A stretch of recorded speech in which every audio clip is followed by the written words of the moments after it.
Hello and welcome to Trial by Stone, the Dark Crystal podcast. I'm your host, Sydney, and today I am honored and privileged to have the ladies of the Glorious Ladies of Puppetry with me today for our first ever ladies' night at Trial by Stone. Woo!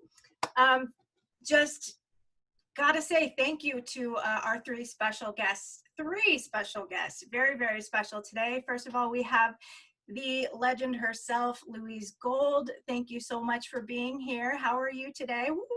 I am so thrilled to be here with my lovely, lovely friends. I wish I was there in person with them, but I love them so much, and I'm so happy to see their beautiful faces. And of course, we have Donna Kimball, the Mother Thra herself. How are you today? Hello, I'm great. It's wonderful to be here with you, Sydney, and Louise and Alice, my fellow GLOPs.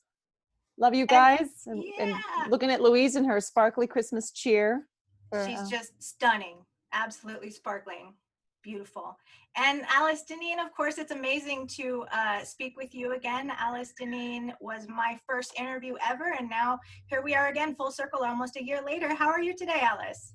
I'm great, Sydney. Thank you. Thanks for having us on today for it's a sort of a Dark Crystal adjacent conversation today, but lots of overlap. Hey, the crystal shard has many facets. The breakout room of Dark Crystal. Absolutely. Yeah. So I have to dive right into talking about, should we call it GLOP? I feel like I love that, first of all, whoever's idea that was to shorten it to such a fun, amazing acronym. So I want to dive right into that. Glorious Ladies of Puppetry. First of all, very well done. I have to commend everyone involved for utilizing this time that we have right now to really create something genuinely special. So well done. Congratulations on, it's 5 episodes now, right? We have. Yes, thank you. Yes, the 6th episode is forthcoming. It will be a musical episode. It sort of sums up all of them, but it's all 20 of us. So on the other side of this wall, my partner, Rich Prince, is editing away. There's like smoke trails coming out of the room. He's editing so hard. He's so yeah. The most amazing job. Oh my goodness. Yeah, you would. We're all completely in awe of his editing prowess on this one. Got to give him lots of props. Yeah. So take us back to the birth of this project. I mean, of course, you've all been working together for years and years, and I'm sure you guys all had already just stories and inside jokes, and it's a whole world amongst yourselves between the three of you and everyone else involved. So how did this specific project come about? Somebody just kind of roll out of bed and, get on another Zoom meeting and go, we can do this better. How did, how was GLOP born? Well, the acronym's been around for a really long time, and it is fun to say. It's just fun to say GLOP. We're GLOP, but it's literally decades people have been saying that and joking about it. We have talked in the past about, oh, we gotta make a T-shirt, or there's never been anything formal though, even as much as a T-shirt or a bumper sticker, until Donna called us up during lockdown. Yeah, I had reached out to Alice and said, should we have like a GLOP happy hour, sort of a check-in? How's your pandemic going?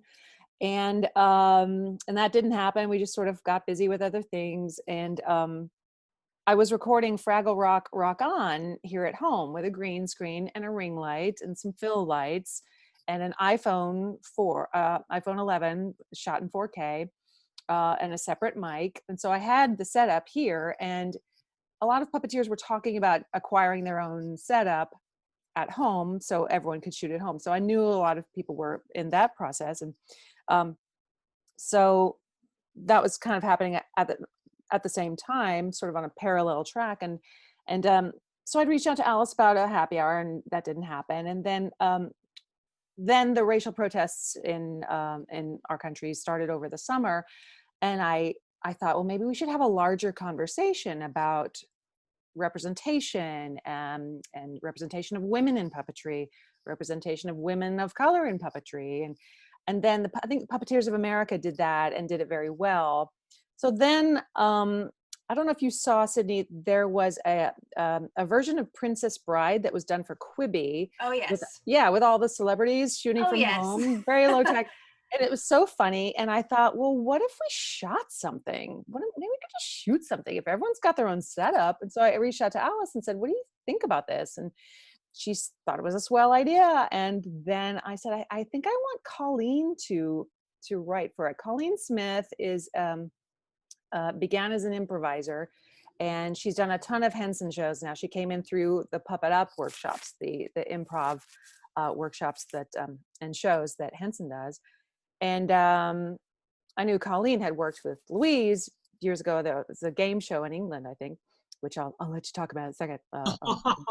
But then, yeah, I asked Colleen to write it. And so she said, oh, I just thought you were going to ask me to puppeteer on it. Sure, I'll write it. And then the three of us had a Zoom, and she pitched about a dozen premises to us. And we liked the campfire stories. We liked the story within a story. But I said, it just needs to be funny, short, and with as many women as possible. And just really quick and pacey. And once we had settled on the premise, 2 hours later, she had written 5 scripts and emailed them to us. And I think 3 of them we ended up using. Lady of the Flies was one, Lady Doctor was one. I don't remember what the other one was. And then we just made a list of all the puppeteers we knew.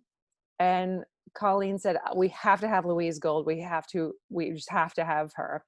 And so we just made a list of all the puppeteers we knew from all over the world.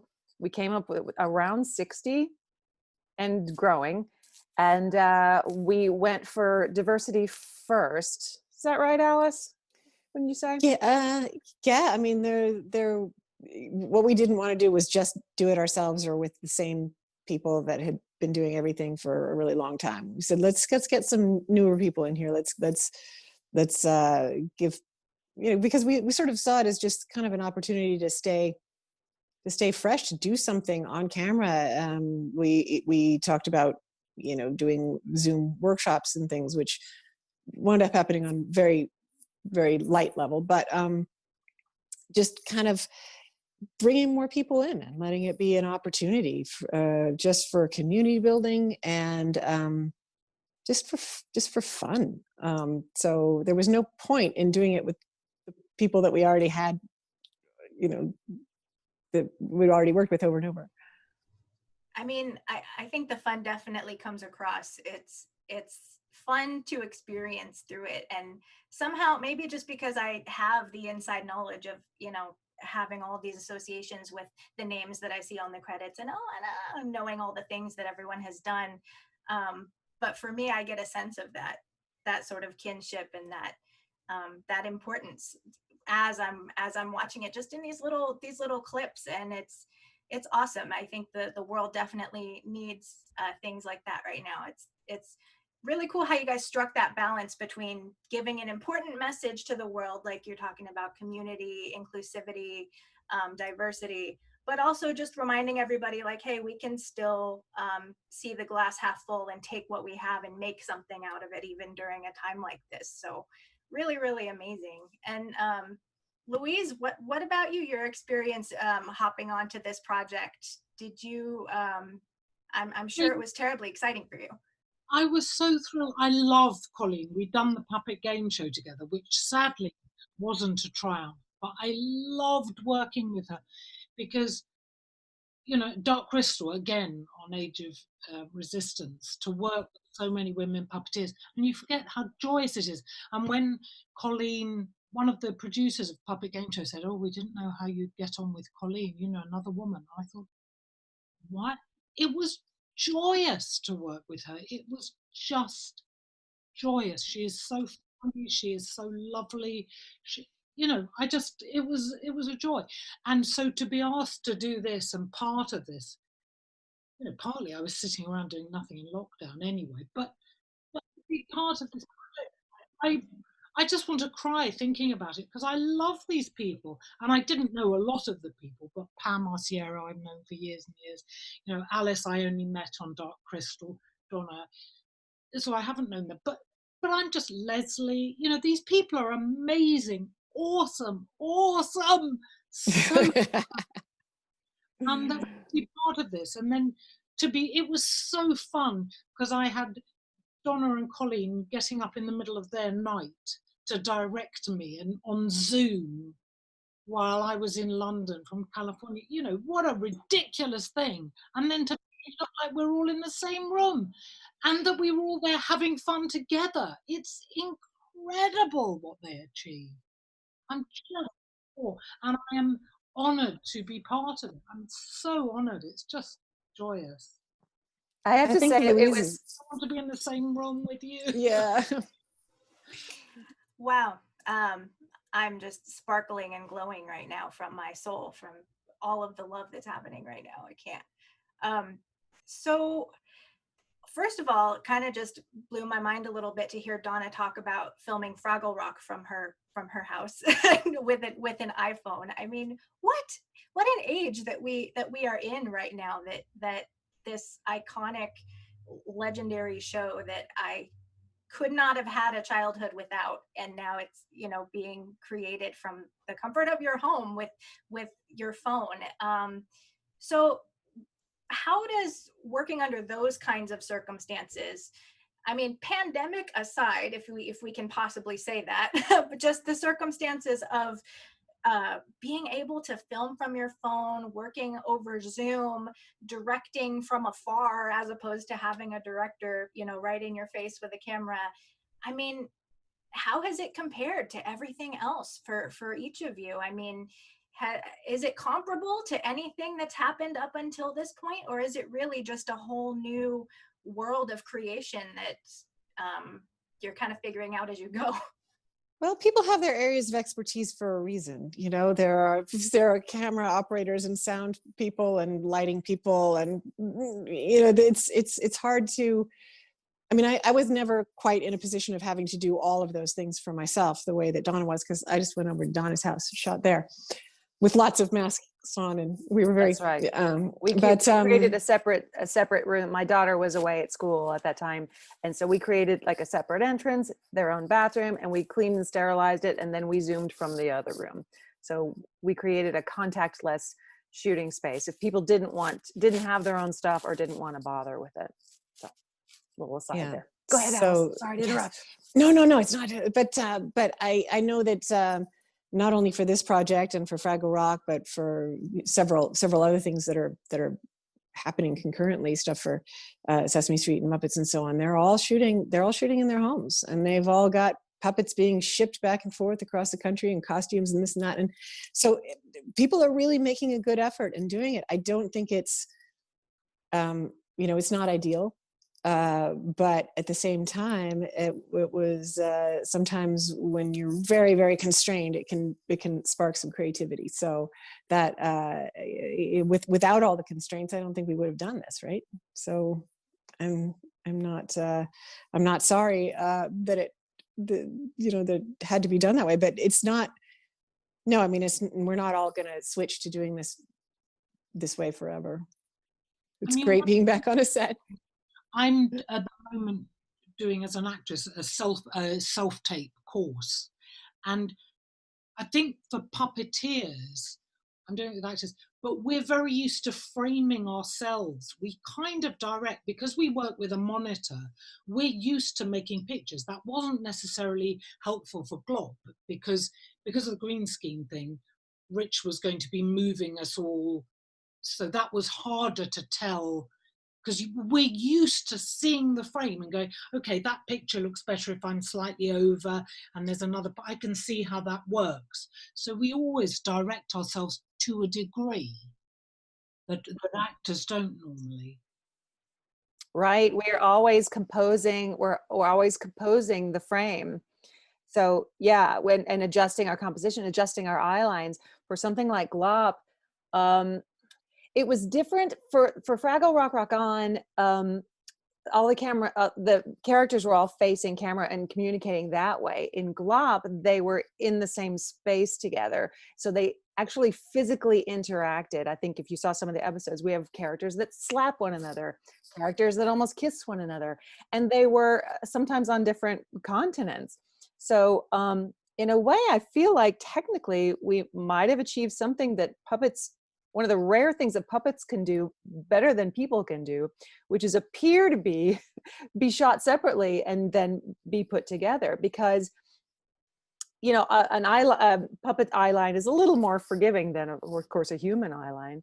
So, and how we would shoot it was, you know, shooting every character in the center of frame, and I would just always adjust. Okay, this character's closer to you, so a little more, have their eye line a little more off lens, and this character's taller than you, so keep it up. So right there, that's the sweet spot.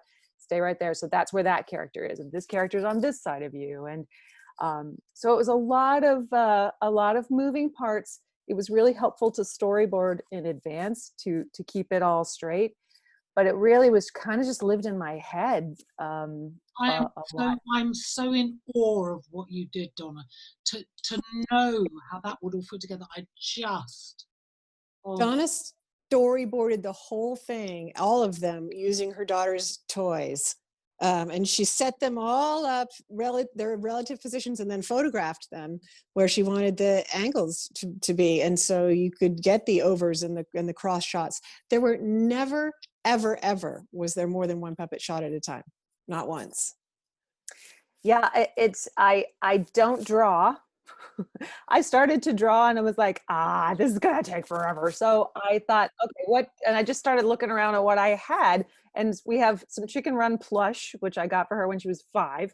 A whole set of them, because they have these giant puppety kind of eyeballs. Yeah. They're so funny. I love that movie. Yeah. And then she has Star Wars Funkos. So I wanted something different for the campfire team. So we used Star Wars Funkos, which do not have the best eyes for puppets. But I just wanted to arrange them. So I literally just positioned them and then snap photos with the iPhone and then airdropped them to my laptop and created a storyboard on a Google Doc. And then put captions in so everyone would have an idea, drew arrows where I needed to, like this character enters here, and tried to make it look as close to a storyboard as I could. And it really seemed to work. Have you done directing before and filming? Not really. I directed some live stuff with puppets, but I'd never directed puppets on camera. So yeah, this was pretty much my first foray into that. But I've been like puppet captain before, which is quite similar, as you know. So yeah, just kind of overseeing and just having images in my mind like that the patient's POV shot of Lady Doctor and those puppets coming in, you know, from up above was really hard physically to shoot, and trying to convey it to someone when you're not in the same room and space with them was really hard. But yeah, but Jen and Peggy were total troopers, but communicating over Zop. Okay, now watch me. You're gonna come in and go, and then out you go. And so, but literally showing them over Zoom instead of in person. So we kind of figured it all out as we did it in a way. But the storyboarding really helped me sort of figure out what I needed. That was I couldn't have done it without putting it on paper in some way. Right. And how interesting and resourceful with using action figures, you would also, I imagine, get a better idea of how things like shadows and composition and like how lighting comes into play, like compared to something that's drawn on 2 dimensions, you know, you wouldn't necessarily always get an accurate perception of that sort of thing. But with actual little like 3D models with the action figures, you can kind of get a little insight into things that maybe a normal storyboard might not always be able to give you. Sure. Oh, things like an over, like a 2-shot that it's over one onto the other. We would have to shoot it with that character in the center of the green screen, but then I would storyboard it and then focus on the upstage character, the character whose shot it was, so that this character is blurry in the background. And I can do that on an iPhone, but I wouldn't necessarily be able to do that if I was drawing it. So yeah, in that way, it was really kind of cool and much faster than drawing, at least for me. And we got those flicker campfire light bulbs and shipped them around to the different people who were sitting around the campfire, and then sent one to Louise in England as well. So that light matched the the light coming onto the characters who were sitting at the campfire. The reptile lights. Yes, reptile lights. Yeah, we knew, and this is Alice's genius. We knew if we could pull off the master shot of the characters at the campfire, we knew if we could pull that off, we could pretty much do anything. Alice, I'll let you talk about how you created that magic. That is my backyard, and I took an old piece of plywood and I propped it up on deck chairs and spread out some weed barrier cloth and just threw dry leaves on it and got a ring of rocks out of my cactus garden, and I ran an extension cord about 100 feet from the house and put the little fire going in the middle, and then just all kinds of junk from my shed making the little laps. And fortunately I had just had a tree cut, so I had some logs, and those were their little chairs. But the log, the little logs they're sitting on are this big. And yeah, they're miniature. And I didn't even know that. She sent us the photos and the footage, and then we went over to her house, safely distanced, of course. And I was like, oh my, it's tiny. It's smaller than a puppet even. It's a lot smaller than it would be if we built it for those puppets. So the scale changed, but yeah. This really just supports a sort of no excuses mentality too. Like if ever, the world goes best case scenario, everything goes back to normal, quote, and everybody's, able to go out and hug and kiss and not worry about it again for a while. And filmmaking as we knew it, can go back to how it was. I feel like there's now, because we've done things like this, there is sort of a no excuses, like, oh, come on, we were able to throw this together in our backyard and, with some action figures, like, you can get this done. Like, there's, I feel like this is one of the sort of glass half full situations where there's so many new skills and ways to be efficient and ways to be resourceful that have been developed and born out of this adversity. So do you think that, obviously this way of doing things, as you said before, you're not going to continue doing things exactly this way if things, go back to how they were before, but do you think there are elements of it that maybe could stand to be carried over and made into the normal, just because you find that we can do it this way and this works out really well, like using the action figures to, storyboard scenes, like, hey, let's keep doing that just because it worked better, Are there any sort of things like that where you think, hey, this could stick, this is actually better than before, let's keep doing this? I think absolutely. I think a lot of this will carry over. I think any times like this, it really push you out of your comfort zone and push you to do things that you didn't think you could do. You just kind of got to jump on that train when it comes along. And a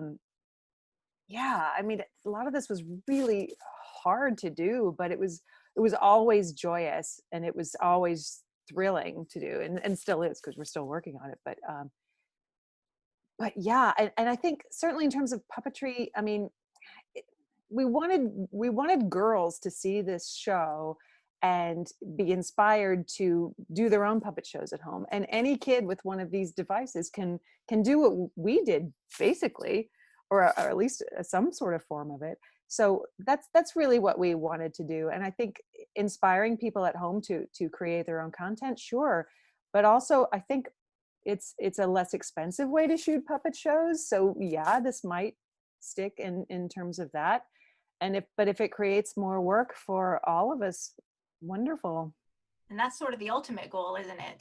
To just make sure that the art lives on and that artists continue to thrive, no matter what adversity happens, to keep inspiring. I'm a 30-year-old girl and I was inspired by it. So, and just to hear you guys talk about it is, it really just, I hope that anyone listening really takes that to heart, that like they're really, barriers happen, but you can still make it work and you can still get it done. And the art doesn't have to die just because there's this adversity. So that's, People I'd say mission accomplished. These things that are done because terrible things happen, and magic happens out of the terrible things. as Alice said, we wouldn't have sat at home and gone, well, I'm working and I'm, the world's all normal, so I think I'll do something really difficult with people from it. It's ridiculous. It's Mhm. insane. But it happened, and people worked out how to do it. It's insane, but wonderful. Well, once Colleen came back in 3 hours with 5 scripts, it was like game on. And we all just stepped up and thought, okay, all right. And then these performances kept coming in with like the commitment to a character that came from Louise and from Jen doing Lady Doctor and from Leslie doing that witch, and just like the hugeness and completeness of those characters that happened in total isolation was so impressive to me.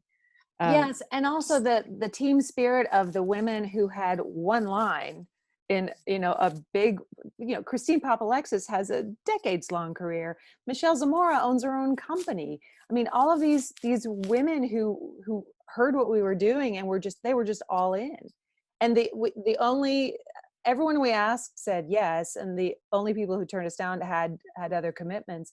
But yeah, everyone wanted to do it, and even they loved the mission and the message so much that they were willing to donate their time to say one line in a silly 2.5-minute show.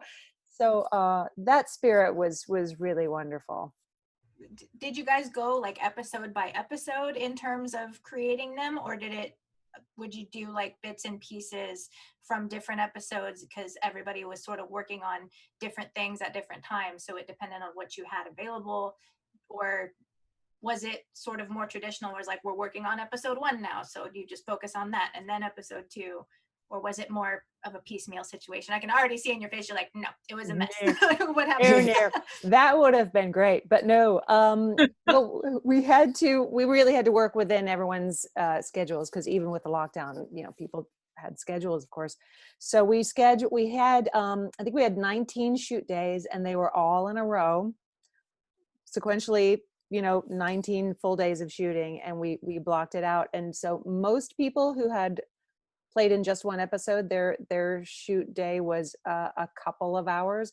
For the Campfire team, their shoot day was about 5 hours for all of their episodes, all 6 episodes. So yeah, and as I said, we created a shoot space here for as long as we could, and then my daughter came home, so we got to clear out of here, so that we would do a drop off of all the equipment at someone else's house, and they would set up our stuff at their home. And then finding volunteers like our friend Michael Windsor, who puppeteered on Dark Crystal as a day player. I'd worked with him doing Pajanimals for Henson years ago, and he knew Louise, and he had a setup at his home because he's also Basil Brush, and so he helped Louise get set up. So we actually shot her at his house, and that's when Colleen and I set our alarms for 1:30 a.m. and shot with Louise between 1:30 a.m. and 4:30 a.m. And it was so fun. I was like, this is so surreal. This is like a dream, because it's the middle of the night, working with the legendary Louise Gold. It was just amazing. Like the community of puppeteers, and Mike, who I've known for years and lives near me, and people were just wanting to help, and yeah, it's awesome. And these women are so talented, just yeah. I mean, everyone's legendary. These are all those of us who have been. They're so good. Yeah, because absolutely right. And anyone who's been a puppet fan and a Henson Company fan, who if you look at the collective roster of everything that you've all done leading up to this, and everyone involved has done, it's just pick and choose things that have just defined people's entire childhoods and beyond. And so to have just a speck of that, just like you said, to have one line from somebody, it ultimately leads to something that in its own way is going to become legendary. And the really cool thing about it is because this time that this adversity again that created all of this. This is a time in history that everyone is going to look back and remember, you know, however it ends up being resolved. This is a time and a year that everyone is going to have some sort of historical context for, and this was the mark that you've all made on it, and the message that you took away from it and gave to future generations. And does that occur to you as you're you know, in front of your iPhone in your backyard with your chopped up tree and your Funkos, and are these all things that you stop and remember? Because we hear so many stories from the set of Age of Resistance of all the puppeteers stopping and having moments and going, wow, this is big, this is huge. For something like this, does that happen as well, where you go, you know, this maybe seems silly or feels silly right now, but this is actually huge and important? Is that a constant feeling, or is it just, were there moments where that hit you like, I'm doing something important right now? I just hope I would not let them down. That was my individual feeling. Please let me be doing this right. But, you know, that's, as a performer, there's always that element of, I just want to do my tiny bit as good as I can to be part of the whole. Because you can't sort of do your line and think, I think I'm part of some enormous thing. It's too vast. You just have to do the best you can of your little bit of it and hope something comes out of that. I think it was so experimental. I don't think there was any sense of you know, whether we were doing it just for fun, or we were doing it to build community, or we were doing it to, you know, just be doing something, or if we were doing it to be making something that people were actually going to see. So this is so experimental. But I think, I mean, I love the way they turned out, and I was just blown away by the amount of work that Donna and Rich wound up putting into assembling the whole thing. That's unbelievable. Yeah, what an impressive undertaking. The thing of comedy, of trying to deliver lines when the other person is not, the rhythm of it all, I find that amazing, how that has got together, the rhythm of all the performers. It's extraordinary. Yeah, I think a lot of that was luck. I mean, I think only one spot did we have to slice a few frames out in order to make the timing fit. For the most part, we really didn't. It really helped, for example, in Alice's scene as the sensible one in Lady of the Flies, she pretty much, that moment of the slap, we just built before and built after that moment. But that was a period where the characters intersected.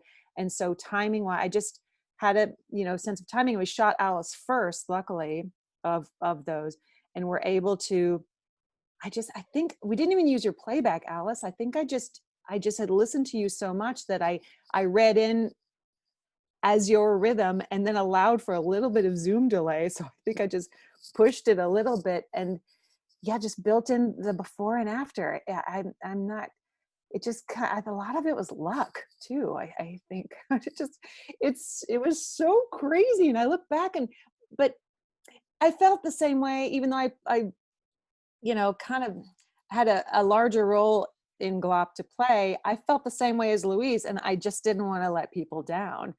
You know, I didn't want to let girls who might see this and be inspired, I didn't want to let them down either. And I don't know, is that a woman thing, or is that an everybody thing? I think that's an everybody thing. Yeah, I think it's an innately human trait, except for people who just go for it and don't care what happens. but who are they? Yeah. Who are these people? Maybe they're men, I don't know. Yeah. Donna's partner's name, I just want to point out, his name is actually Rich Prince, which is such a good name for a boyfriend, isn't it? Yes, wonderful. So I can tell my mom, I met a Rich Prince. Finally. Exactly right. I was going to say the in-laws must love that. That's great. He's been incredible, and we had a support from a number of lovely fellas, including, you mentioned Mike Windsor and Tyler, and Drew was involved. But Rich has really, he has really gone to the mat for this project. So I just got to give him some props. he is the guy who never he is the most supportive person I think I've ever known, and to have him as my partner is amazing. And I would say, could we do this? Is this possible? He would say, yeah, we could do that. Yeah, I can make that work. Yeah. Like, wow. He is literally the person who makes all my dreams come true. I get these crazy pictures in my head. Like, can we do something like this? And yeah. The best partnerships is like when you're two very supportive mad scientists who just like egg each other on. That's the goal. I think that's the ideal. And he just loved it. So he loves working with talented people. And he would just say, everyone is just so good. And we've seen each episode hundreds of times. He still laughs when Alice slaps Genevieve. He still laughs when Morgana screams as the dying patient. He still laughs at Louise. Oh my gosh, it's been a delight. It's just been a delight to see all these women do their thing. So great.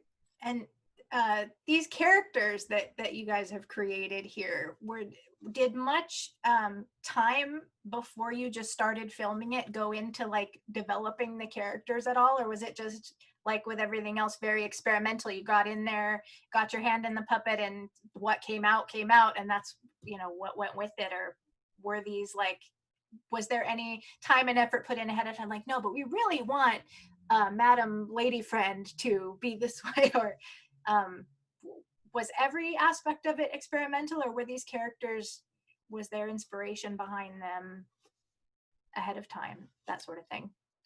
Well, Colleen's writing is so great that we felt her characters and her voice, her tone, just gave us all as performers so much great information. And I think everyone involved knew Colleen, and just her dry wit was really helpful in informing us all of what it should look like and what it should sound like.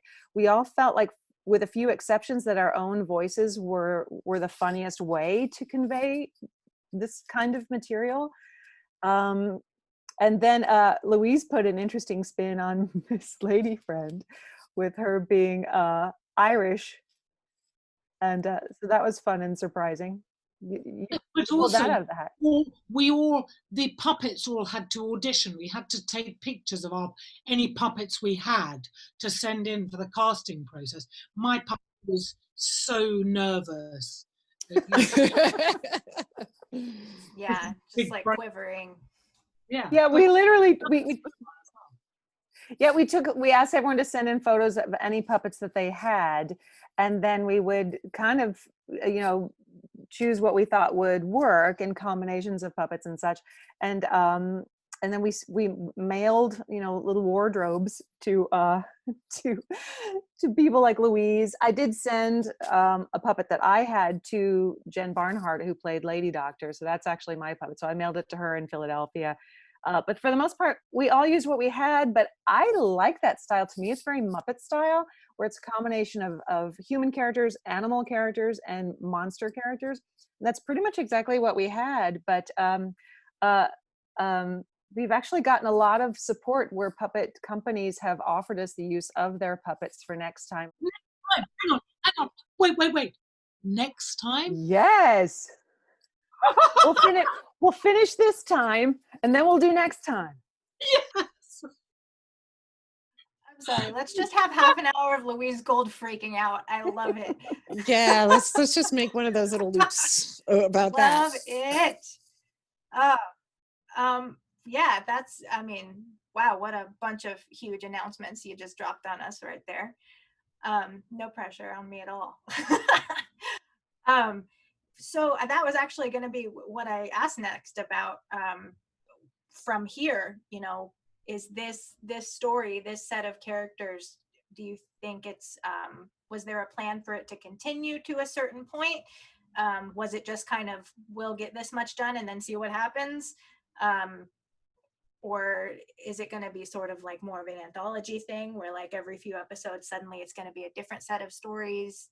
It's not going to be the Campfire Girls anymore? Or is there a plan for, for what comes next after this batch of episodes? How much of that can you tell us about? It's been a little bit under discussion. I mean, I feel like I haven't seen enough of the Lady Trinity of the Vales Girls Catholic Summer Camp myself. But there are also, ideas for other things, sure. And once we can get in the same place at the same time, we want to have some kind of in-person jam sessions where we see what might come out of that too. So yeah, I think we love our campfire team. Also thinking also about other ways that we can do this, having as many women as possible, being funny. I think if we, I don't know, the possibilities are endless, but there's so much talent, and as I've said earlier, there's so much team spirit, and that everyone wants to play. And there are so many wonderful women puppeteers that we were not able to get, and so many women who were on Dark Crystal that we would love to get in, Helena and Kat and Becky and other puppeteers here who have done the Muppets, Julianne Busher, Stephanie DeBruzzo from Sesame Street, so many that we would love to have in the future. So yeah, I think we can go anywhere at this point. Yeah.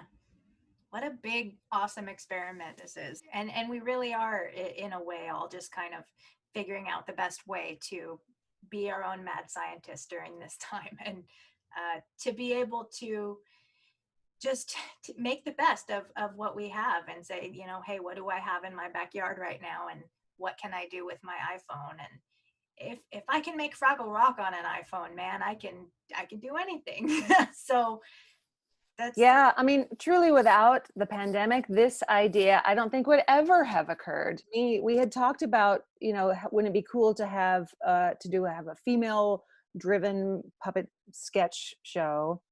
We had talked about that in the past, but we never thought about shooting it all separately and putting it together. So yeah, this is definitely a silver lining out of the pandemic for us. But we've all had our dark days during this time period. My gosh, I had some days where I was like, I can't do GLOP today. Those didn't happen that often, because honestly, it was like, this is just all I want to do, was mostly how I felt in working on this. But yeah, it's hard, but I think just pushing yourself out of it when you can, and resting when you need to. But we're all just kind of figuring all of this out. None of us has been through this before. And so, I needed to do something. I myself needed to do something and focus on something, and look what happened, and look at all the wonderful people. I keep thinking is, the world is going on. There are lots of things going on. There's this terrible thing. But if you turn on the news, nothing else is happening. Things are happening all over the world that are nothing to do with this. And so to concentrate on other things. Otherwise, we're just all sucked into this nightmare. And it isn't the only thing that's going on.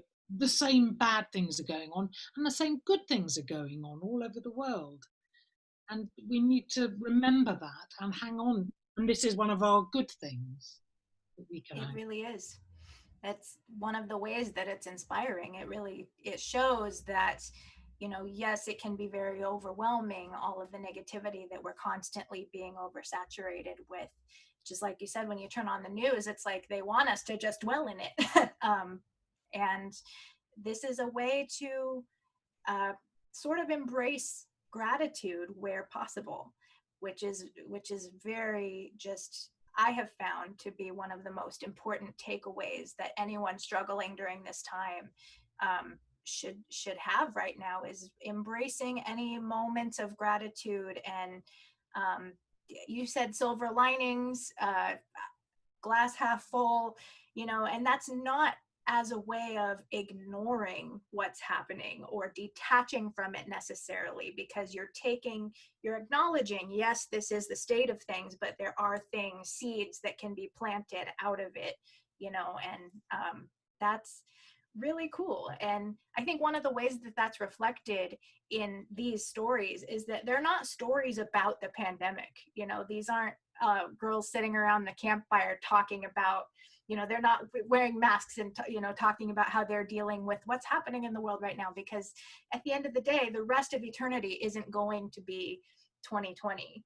And you've created something that's timeless, and that, when we watch it in 5 years, like many of us are probably going to do, we won't just look at it and go, oh, this is a picture of that year I never want to relive again, right? It's looking at something we had to be grateful for. And even somebody with no context, a child who's born in 2025, in 10 years is going to watch it, not having lived in 2020, and still enjoy it without that context. So here's hoping. I mean, so I think that whether that was done consciously or if that was just born of the experiment and just something that organically happened because you just all wanted to get it done and see what happened, the end result was something that was simultaneously a reminder of what's happening in a good way, but also a nice escape from it at the same time. So whether or not that was intentional, I think it's much appreciated from those of us who watched it. So hats off to all ladies involved for that. It was a healthy dose of gratitude for us. Wonderful. That's my diatribe for the day. Well, thanks. I think it would be a disservice to our listeners if I didn't open up the door to Thra a little bit. Yeah. And I'm sure you've all spoken until you're blue in the face.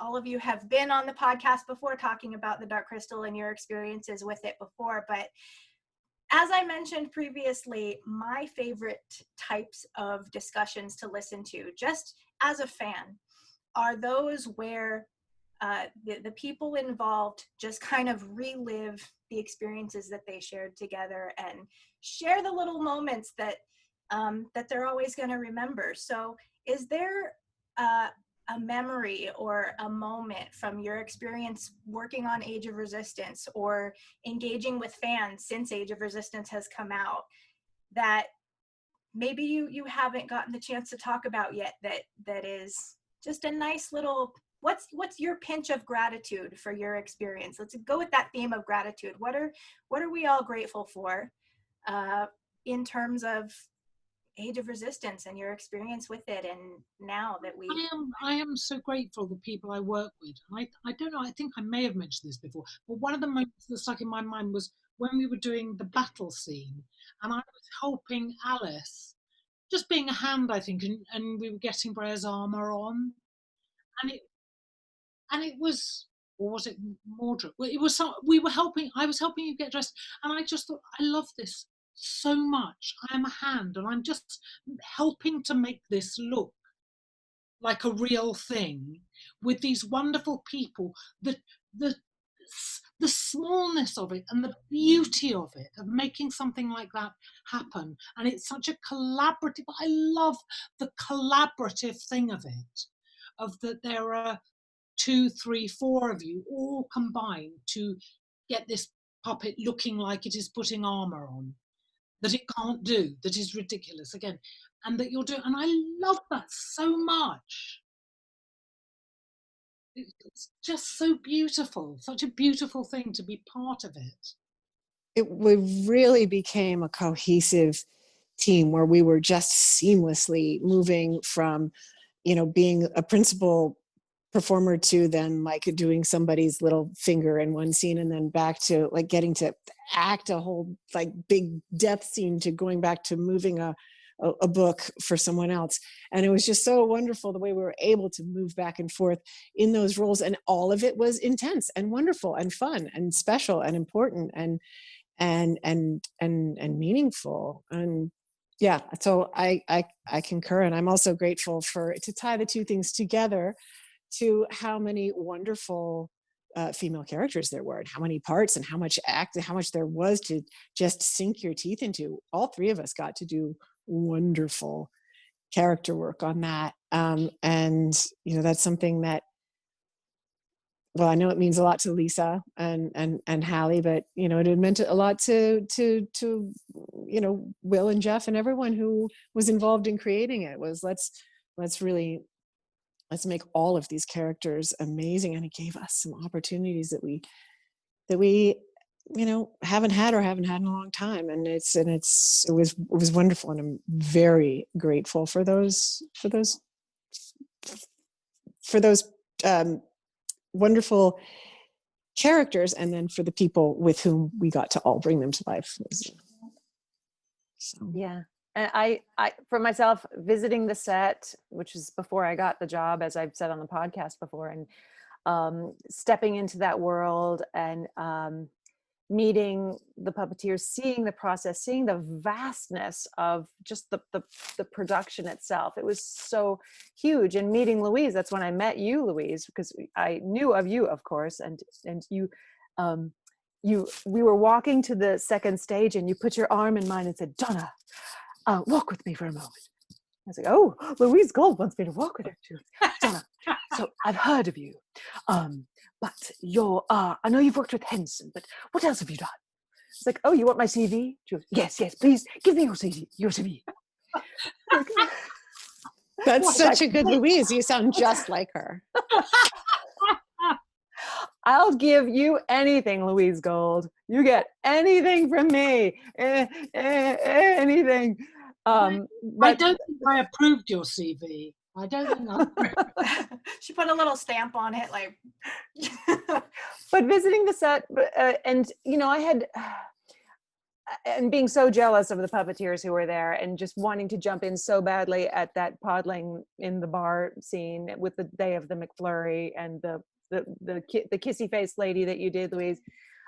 So great. I wanted to jump in so badly, but so my experience was different, but I always had that sense of like, holy cow, I can't believe I'm doing this. I can't believe I'm playing this character. And my big moment of was my last day of ADR, which was the big speech at the end of the series. And we had done it a few times because they were still sort of not shooting it, they were still piecing it together. So it was being written and rewritten and rewritten. And when it was locked and I did that version, wow, I was thinking of the dark times that our country has been through, recent and not recent, and just sort of, wow, what just that particular moment, I said, wow, just really enjoy this, just really bring this home, just don't blow this, really bring this whole thing home. And I left it all on the floor that day, man. It was, but I walked out there going, I can't believe how fortunate I am to be this part in this project. I mean, I know we all felt that way, but that was my moment. Wow, that was awesome. So.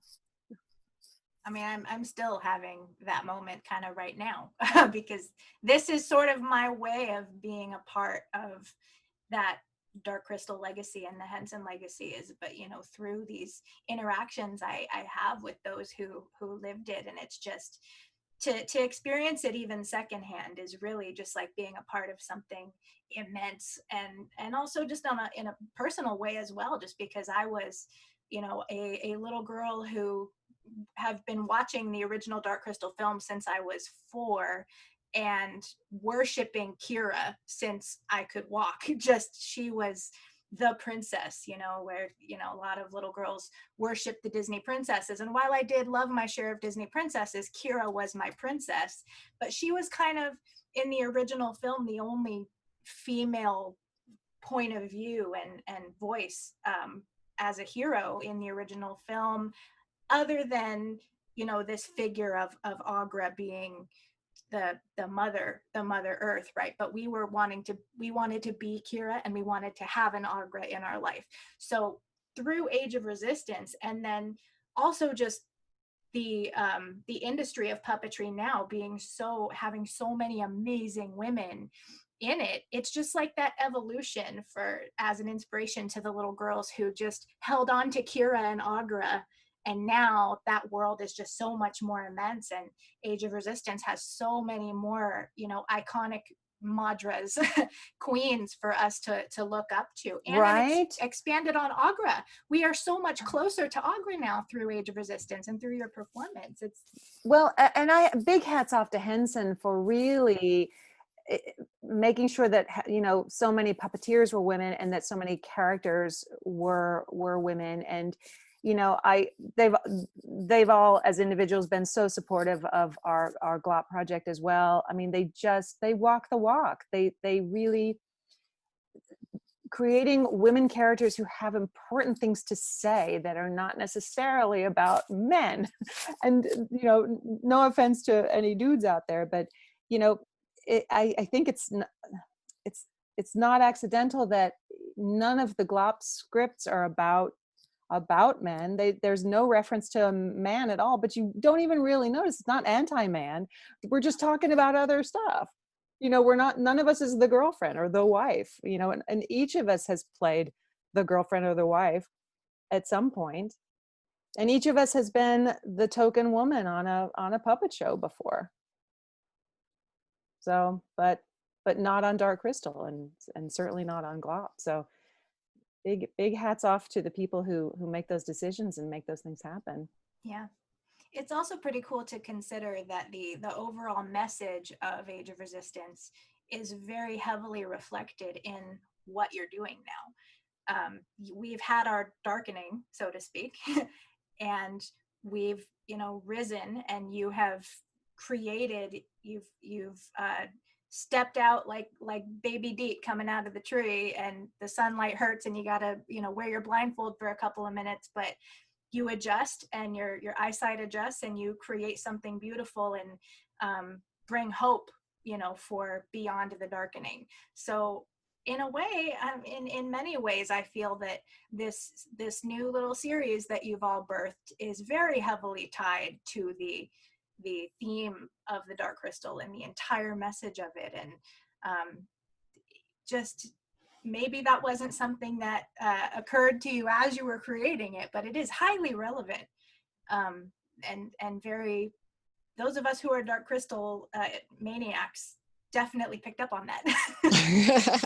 Oh, that's great. I mean, I think like you it. couldn't, yeah, you couldn't find any things that are, you know, more tonally farther apart perhaps, but yeah, I think that a lot of the spirit is certainly there for sure.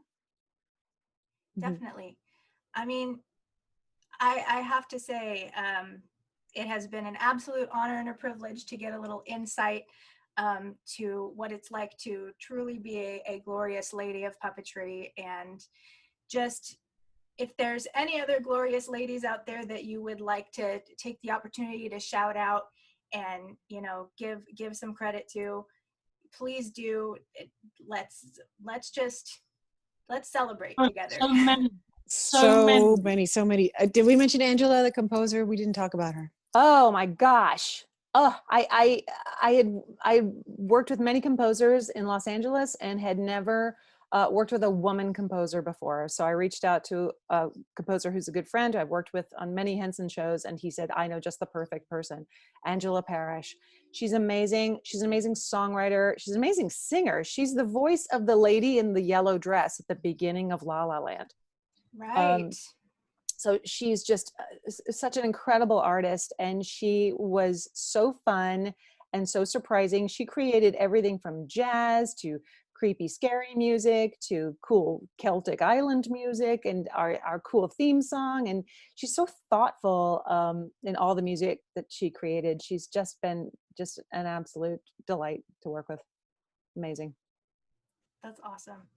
And the music is really great. She killed it. It's awesome, and it does go to all those different places, like you said. And it's amazing how many moods you've all managed to accomplish in just a couple of minutes for this little clip. And I'm really excited to see, you know, what happens next. And even when the adversity lessens a little bit, and it's no longer necessarily a requirement to do it via Zoom and to be hundreds of miles away when you do it, but when that day comes, when that's no longer necessary, it's probably pretty encouraging to know that you at least have that in your tool belt, to know that these are other things you can add to your list of skills you can bust out if things get dark and things get rough. And I think we're all really curious to see how those experimentations will continue to be utilized, even in a world when we don't necessarily need them anymore. Yeah, we're curious to see too. Yeah. We want to know what happens next too. And are you all hoping to continue this series and this particular project, even in that state of the world, when it's no longer born of adversity and born of necessity, when it's just, we can do this now, let's just keep going? When we can be in the same room and hug each Yeah. other, yeah. Uh-huh. If there is an actual ladies' night celebration GLOP party, like, I'm happy to MC, like, just You are putting my name out there. Done. I can be glorious too. I'll try. You are Glorious. glorious. Thank you for all the support over this past year, Sydnni. Yes. Thank you. It has been just the brightest source of light during this darkening, to be able to connect with so many inspiring creators who have played such an integral role in things that have inspired me my whole life since I was a wee 4-year-old child and beyond. So it's very, very just encouraging and inspiring, or that I'm just going to keep going back to it. There's so much to be grateful for right now. And so thank you all. Thank you to Louise, to Donna, and to Alice, and to all the glorious ladies out there who were explicitly shouted out and otherwise, all of you listening. Thank you so much for giving us things to be grateful for during this time. So it has, with that, I think we'll wrap up our episode. And I gotta say thank you all. Any closing statements we'd like to make, anything you'd like to plug throughout there, where can people look forward to what's coming next? Where do you want to direct our listeners to in our last moments together?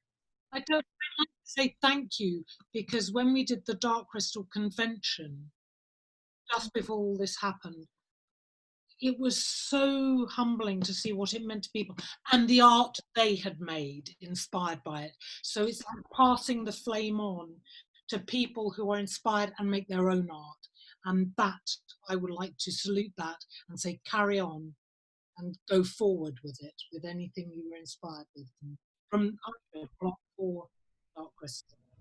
It's so great to hear you guys shout things like that out, because even right now there is actually an art competition and a fan fiction, a writing competition happening set in the theme of Thra, with like a holiday theme around it right now, that's actually being run by the Great Conjunction, the convention that you spoke of. It's actually sponsored by that organization that's happening right now. So fans are creating their little butts off right now in the world of Thra. Fantastic. Louise's speech thanking the fans at the Great Conjunction is Don't even priceless. If there's anyone out there who has not, I don't know where it can be accessed. I'm sure it can be. It's on YouTube now. It's worth a watch and a listen. It is something else. Yeah. But remove your mascara before you listen to it, ladies. It is. Whew. I was just so moved by, what it, and again, as I say, humbling. We do something and you don't know where it lands. You never know. You do it and you hope it's good, and then you let it go. And it has a whole life and takes on a whole other existence with what people get from it, and their art. These so talented people taking it on. Transcendent. Yeah. Hugely. Anyone else? We had Donna and Alice. What else? Where do we want to direct people's ears right now? Well, I certainly can't top what Louise said and how beautifully she said it. I would just, if you guys want to follow us on social media, please do. We're on, GLOP on Facebook, glop.us or glop.us as we call it, on the web. And then we are Glopstagram on Instagram, and then GLOP is Glorious on Twitter. once again, thanks to our amazing special guests for our first ever, hopefully not the last ladies night we have here on Trial by Stone. Yay. I've been Sydney, and thank you so much. Don't forget to check us out on Patreon, on all our social medias. Go join the Crystal Shard on Facebook, and check out our YouTube channel so you can see all of these glorious ladies' glorious faces as well. And we will chat with you next time. Thank you everyone for listening, and thank you to our guests. Woohoo! Woohoo! Thank you, Sydney. Yeah! Thank you, Sydney. Thank you. Bye.